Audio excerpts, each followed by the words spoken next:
Ring out these bells. Ring out, ring solstice bells.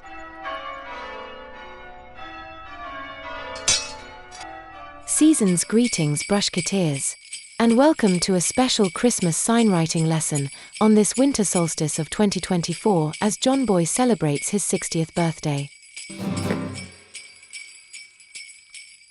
This holiday sign will take approximately 20 minutes to complete and will be laid out without the aid of a rule.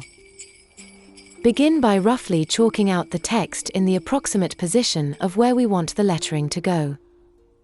Establish the rising sweep for the central word. Establish the lettering height of this word.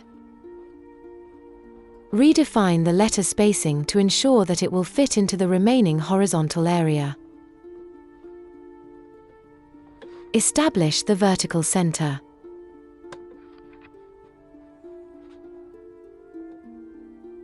Establish the horizontal center.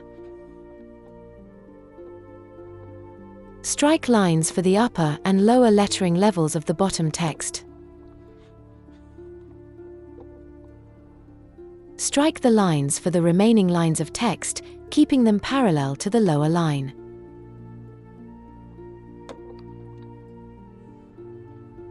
Adjust as necessary to keep perpendicular.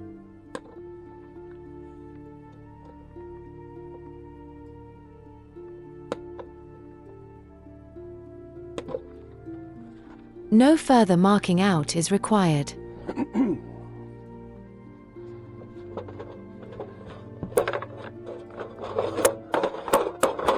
Only one brush will be used for this entire project.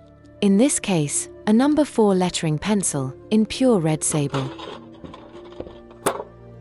This metallic silver enamel has been reduced to a workable consistency, but still must be thoroughly mixed before any brushwork commences and stirred at regular intervals to prevent streaking and pigment separation. Fully load the brush and work it to a chisel edge against the rim of the dipper. An insular style unseal letter is used here. Keep the brush almost perpendicular to the horizontal for most of the main strokes. This will naturally give that Celtic look to the lettering.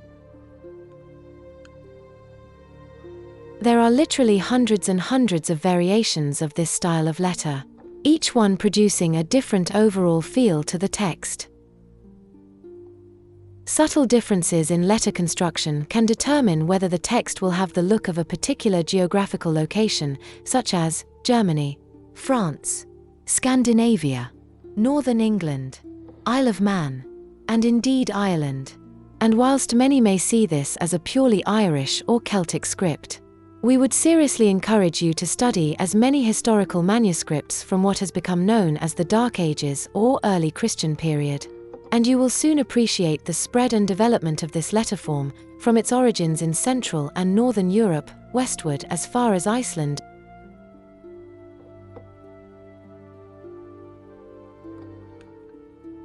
This unseal, or inch-high script can generally be regarded as the beginnings of what we now call lower-case lettering, and as such, is an extremely important epoch in the transition between the Roman and modern Western alphabets. So, history lesson aside, and whilst we brushketeers may find that these archaic scripts may never ever be as popular, or indeed as visually impressive as all these seemingly ubiquitous multicolored, multifaceted, multi-shadowed, multi-outlined and inlined highlighted and low-lighted, chiseled and beveled computer-generated pounce fests. As impressive as they are, we brushketeers, we happy few, will know not only how to form a letter, but more importantly, why it is so formed. So please study, brushketeers. You will eventually discover that the ambiguous and loose qualities of this particular lettering style will not only allow for but actively encourage you in the development of your own particular unseal style.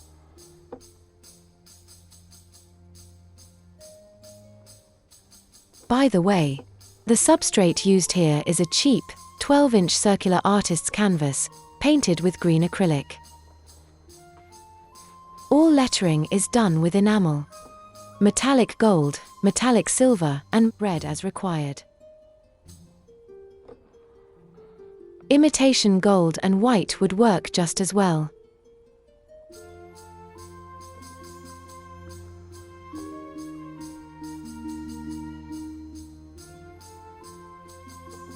The purpose of this video is not so much about demonstrating high-end formal lettering, but more about showing a more human side of signwriting, and that even with a few intermediate skills, how it is possible to knock out a relatively quick and inexpensive piece of signage using just 3 lettering colors.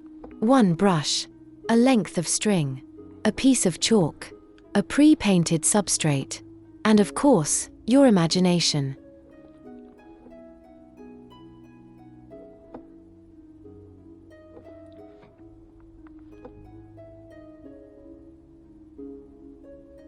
So tarry not brushketeers, for even as the holidays fast approach, you still have time to grab a canvas and arm yourselves with the aforementioned tools and complete your calligraphic Christmas creation.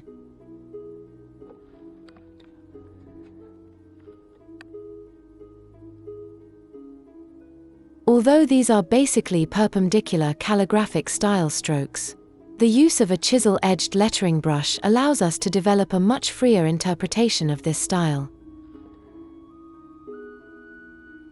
But we must still call on a variety of the brushworking skills that we should have developed over the years. Skills which must be kept on top of and constantly further developed if we are to do justice to the noble craft of signwriting. For instance, in this video you will also see how the brush can be smoothly twisted from the perpendicular to an acute or obtuse angle as required, and how the width of a stroke can be affected by exerting or releasing pressure on the brush. An uppercase letter would work just as well as the lowercase variant used here. And any potential letterhead should be able to see one of the most important steps in the transition from an uppercase to a lowercase letter E, from the way in which the central horizontal is treated here. But note well, that central horizontal extension is a lot more than a mere decorative flourish. So at the risk of being drawn back into the history lesson, which I'm sure many of you could well do without, ignore at your peril.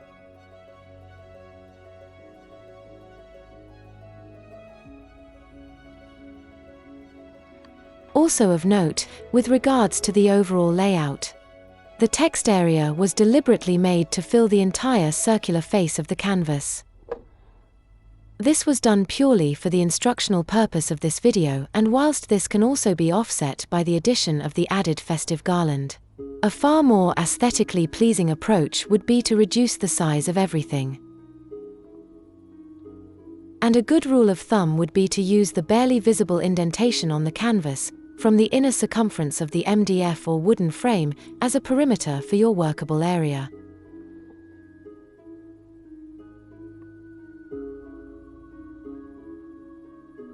This margin will also allow you the space to add an edging border of your choice, if so desired.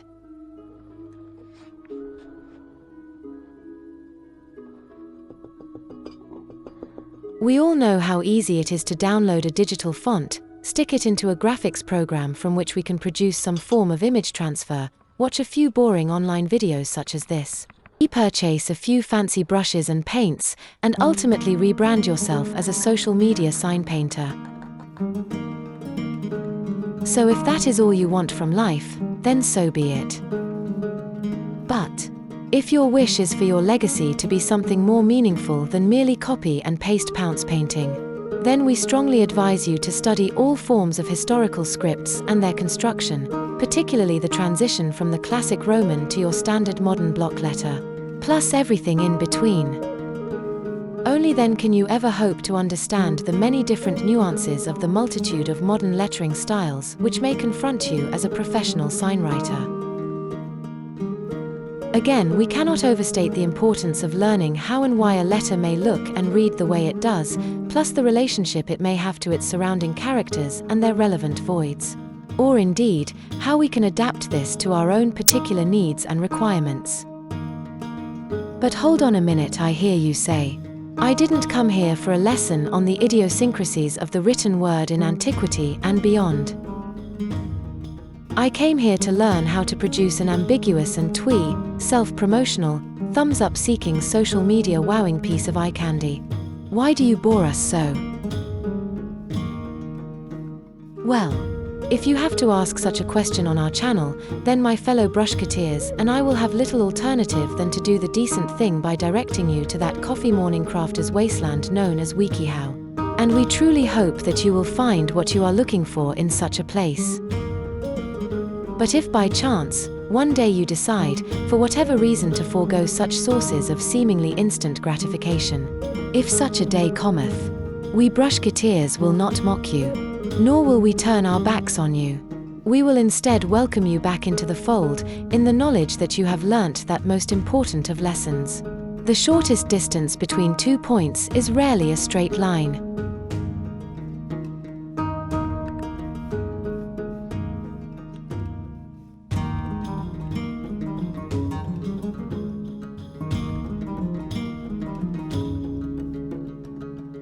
The remaining text will be rendered in versal letters, which are built-up letters with their origins in the Roman alphabet.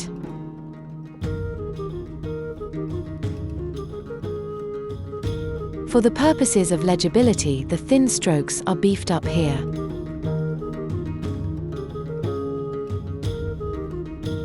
The beauty of this style is that a certain amount of irregularity is perfectly acceptable, and indeed encouraged.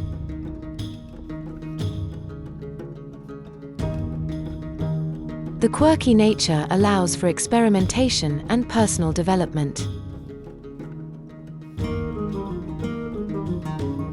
Again, there are many different ways in which to interpret these letters, with the more ornate version, known as Lombardic versals, allowing for various flourishes and extensions.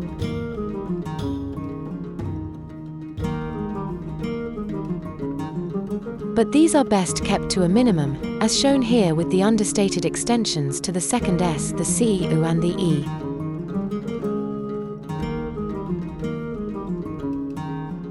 The larger initial, however, can be as ornate as you wish, and as you can see, due to the time constraints of this project, the large S has just been given enough ornamentation to grab the eye.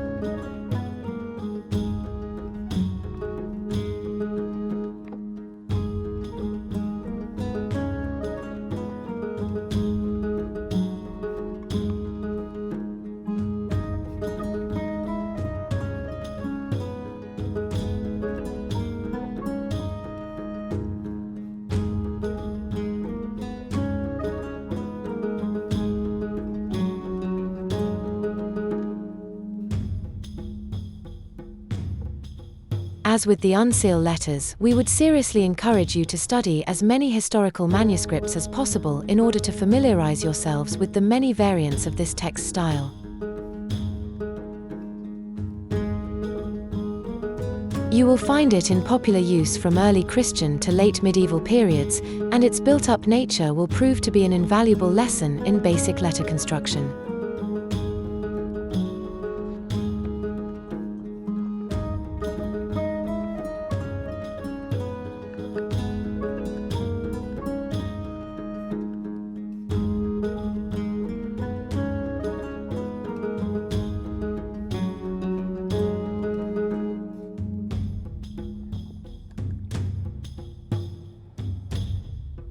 In this next section, we will see how even the most simple of additions, namely a very basic inset red panel to the main downstrokes, can really add warmth and depth to your lettering without having to resort to the oversaturated nature of using every conceivable signwriting effect. With the large initial, a solid red inset could appear overly dominant. So the simple option of having a slightly smaller panel within an outline of the same color, thus leaving an inline of the letter's base color, will allow for a slightly richer in texture effect, without overcomplicating the design. The remaining smaller versals are treated with a much simpler one-stroke application. Use very subtle variations in brush pressure for this part.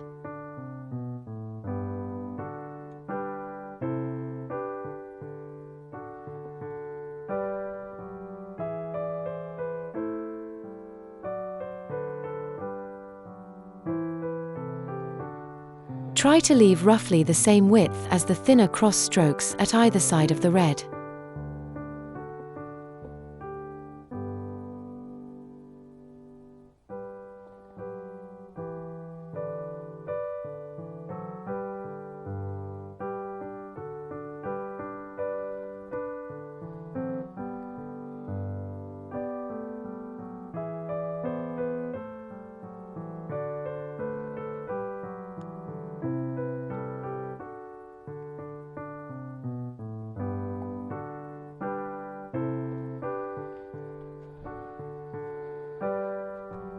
The entire main initial is now outlined in red to really make it stand out.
And as we complete this outline, we find that our brush wants to naturally continue in a swirling extension, to which we can then add a simple leaf-like finial.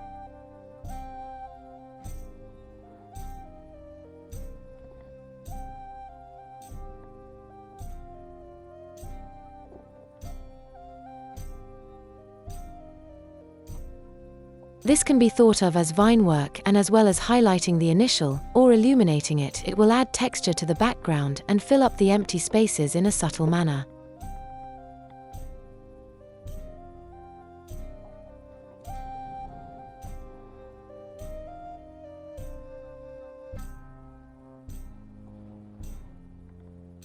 We can now start to extend this filigree work beyond the area that immediately surrounds the initial. This will tie the entire design together without overpowering it.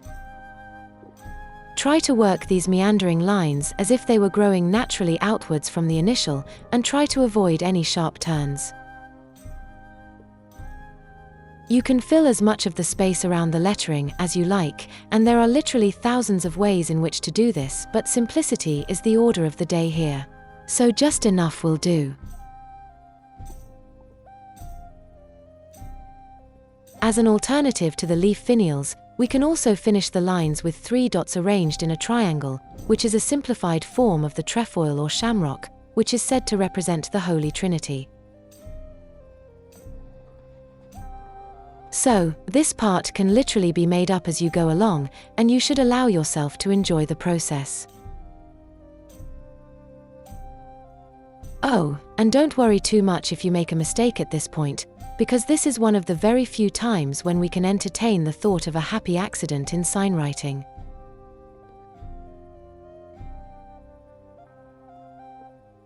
So as we near the end of this video, we would like to wish each and every one of our subscribers, viewers, and even our trolls, a very happy holiday and a peaceful new year.